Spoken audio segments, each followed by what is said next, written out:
এর বেশি সাহস হয়ে গেছে। ওই যে মেয়ে দেখেছে ছাগল বাচ্চাগুলোকে দেখে আর যাচ্ছে গোট গোট। ওগুলো এই যে চলে এসেছে আমাদের রথ, যাবো আমরা এবারে বেরু বেরু করতে। এটা কিন্তু অনেকদিন আগের ভিডিও, তোমরা দেখে অনেকে বুঝতেই পারছো।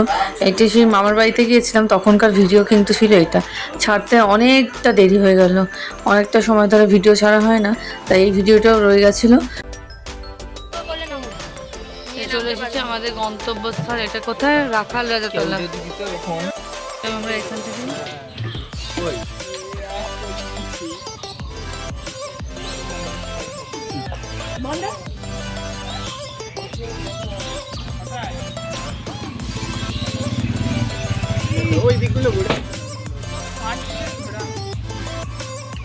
এখানে রাখা থাকলো আমাদের টোটোটা।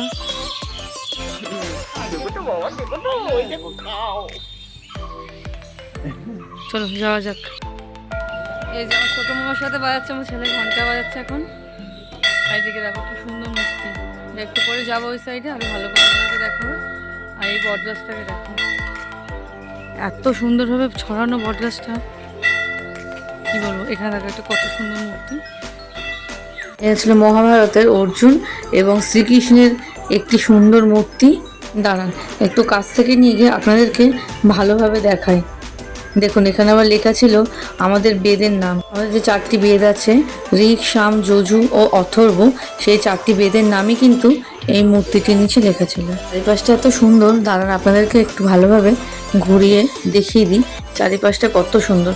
ওইদিকেও কিন্তু অনেকগুলো মূর্তি রয়েছে, তবে যাবো ওদিকে একটু পরে। আর এদিকে দেখুন একটি লোক এখানে বসেছিল, তবে মনে হচ্ছে কোনো সাধু সন্ন্যাসী এখানে বসে কোনো সময় ধ্যান করতেন। বটগাছটি দেখছেন কত সুন্দর, মনে হচ্ছে মাটিকে ছুঁয়ে গেছে বটগাছের এই ডালগুলি। এদিকে দেখো মামা বসে গেছে, আর এদিকে ভাই। এত নিচু ডালটা, আমারও খুব বসতে ইচ্ছা করছে। তোজোও বসে গেছে এখানে, এই যে দাদার পাশে। সবে ঘুম থেকে উঠলো না, ওর জন্য মুড অফ। এদিকে দেখো সুন্দর ছোট্ট মাঠ রয়েছে, এখানে আবার বাচ্চারা সব খেলা করছে, ফুটবল খেলছে। চলো ওই দিকটাতে যাবো, ওই দিকটাতে যাওয়া যাক। আমরা যাব। কত সুন্দর দেখছো চারিদিকটা, দেখো এত ভালো লাগছে। আর শীতে হালকা হালকা রোদের কিরণ আসছে, দারুণ লাগছে। খুব সুন্দর পরিবেশ, নিস্তব্ধ। কিন্তু আজকে শনিবার যেহেতু, সেহেতু মন্দির খুলতে খানিক দেরি হবে। বললো 6টার সময় মন্দিরটা খোলা হবে, তো ততক্ষণ একটু এদিক ওদিক ঘুরি, বেশ ভালো লাগছে। কত ফুল চারিদিকে পড়ে আছে। প্রথমে জানতাম না যে এটা কি গাছ, তারপরে এখানেরই কয়েকজন লোকাল বাসিন্দা যারা আছে তাদের মুখে শুনলাম এটি বকুল ফুলের গাছ। কত সুন্দর দেখতে, দেখুন ফুলগুলি লাগছিল, কত সুন্দর দেখতে লাগছে। দেখুন অনেকটা শিউলি ফুলের মতন দেখতে, কিন্তু আলাদা, বেশ ভালো লাগছে এই ফুলগুলো। এটা চলে যাচ্ছে, আমরা বলছে মাম্মি যাবো মাম্মি যাবো, কিন্তু দেখো এদিক থেকে রাস্তা আছে ঠিকই, তবে মাঠে জঙ্গলের মধ্যে কোথায় যাবো ওকে নিয়ে। ওগুলো কি কাশফুল?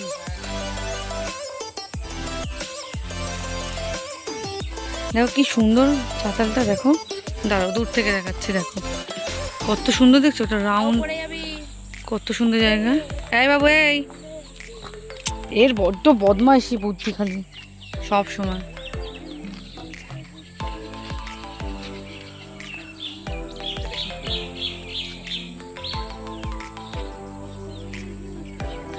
দেখুন ওই দূরের দিকে জুম করে দেখাচ্ছি, জানি না কতটা আপনারা দেখতে পাচ্ছেন, কত সুন্দর কাশফুল হয়ে আছে। পুজোর কিন্তু ঢের দেরি ছিল তখন, ও এখনই কত সুন্দর মাঠটির চারিদিকে কাশফুল হয়ে আছে। বেশ ভালো লাগছিল কিন্তু দেখতে, তাই না বলুন? এই ফুলগুলো পড়ছে, এই ফুলগুলোর মধ্যে দিয়ে আমরা হাঁটছি এখন। দেখো ফুলগুলো সব শুকিয়ে গেছে। বট গাছটা দেখো পুরো মনে হচ্ছে মাটিকে চুমু খাচ্ছে। বট গাছটা এত ভালো লাগছে। এই যে বট গাছের হলো একটা গুড়ি, কিন্তু শিকড়টাকেও মনে হচ্ছে দেখে গুড়ি, এত সুন্দর। চারিদিক মাসে গেছে, এখনো রয়েছে দুটো বট গাছ, বট অসত্য, শুধু বট না, শুধু বট গাছটা হয় না, অপরূপ সুন্দর এক দৃশ্য। এর আগেও এসেছিলাম, বিয়ের আগে এসেছিলাম অনেকদিন আগে, কিন্তু তখন তো এইভাবে ভিডিও করতাম না, তাই তোমাদের সাথে কিছু শেয়ার করা হয়নি। এখন যখন ভিডিও করি তো তোমাদেরকেও দেখাই, আমার সাথে সাথে তোমাদেরও ঘোরা হয়ে যাবে, এত সুন্দর দৃশ্য তোমরাও দেখতে পাবে আমার সাথে সাথে। যে এবারে এলাম এই দিকটাতে, এইদিকে কিন্তু মন্দিরটি, তবে বললাম না এদিকেও কিছু মূর্তি রয়েছে। এই যে দেখুন, শ্রীকৃষ্ণের বগাসুর বধ, আর এখানে ছিল কালিকা নাগের উপরে যে নৃত্য করেছিলেন শ্রীকৃষ্ণ ছেলেবেলাতে, সেইটির মুহূর্ত।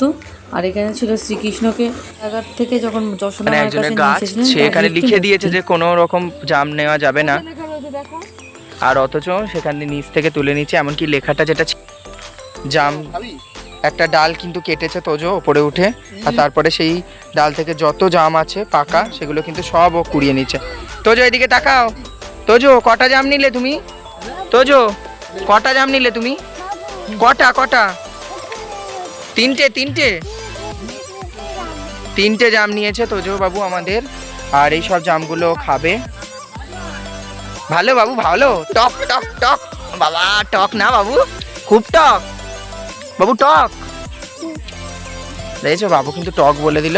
একটা কিছু নিয়ে আসো না, তাহলে দেখে এত নেওয়া হয়েছে জাম, সেগুলো কিন্তু সব নিয়ে যাওয়া যেত। ঠাকুর পুজো দেখবে না, বাড়ি চলে যাবে, ভালো লাগছে না?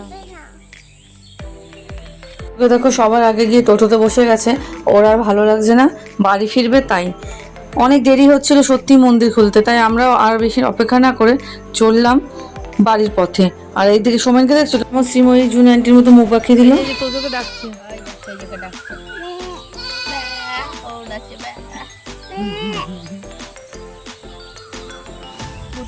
মামা নড়তে পারছে না।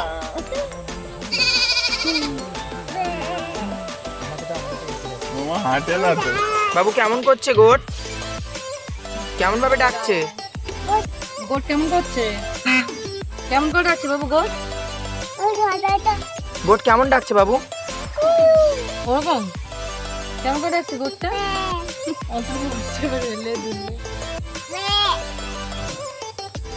ঠাকুর কিন্তু আর দেখতে পেলাম না, এত দেরি হচ্ছে, তাই আমরা ফিরলাম বাড়িরই পথে। যাওয়ার পথে কিন্তু আমরা আরেকটি মন্দিরে গেলাম, মাতা জগৎগৌরী, মানে আমাদের মা দুর্গারই একটি রূপ, এখানে পুজো হয়, তো সেখানেই আমরা গেলাম। যেহেতু মন্দিরে উঠতে পারবো না, তাই বাইরে থেকেই যতটা পারলাম তোমাদেরকে দেখানোর চেষ্টা করলাম। আর এই যেদিন আমাদের বাড়িতে যাচ্ছিলাম সেই দিন তো পাইনি তেলে ভাজা দোকানটা, তবে আজ খোলা পেয়ে কিন্তু আর সুযোগ ছাড়লাম না, এখান থেকে নিলাম কিছু তেলে ভাজা বাড়ির সকলের জন্য, আর খেয়ে নিলাম এখান থেকে ফুচকা। আমরা পৌঁছে গেলাম বাড়িতে, তোমরা সাবস্ক্রাইব করো চ্যানেলটি, ধন্যবাদ।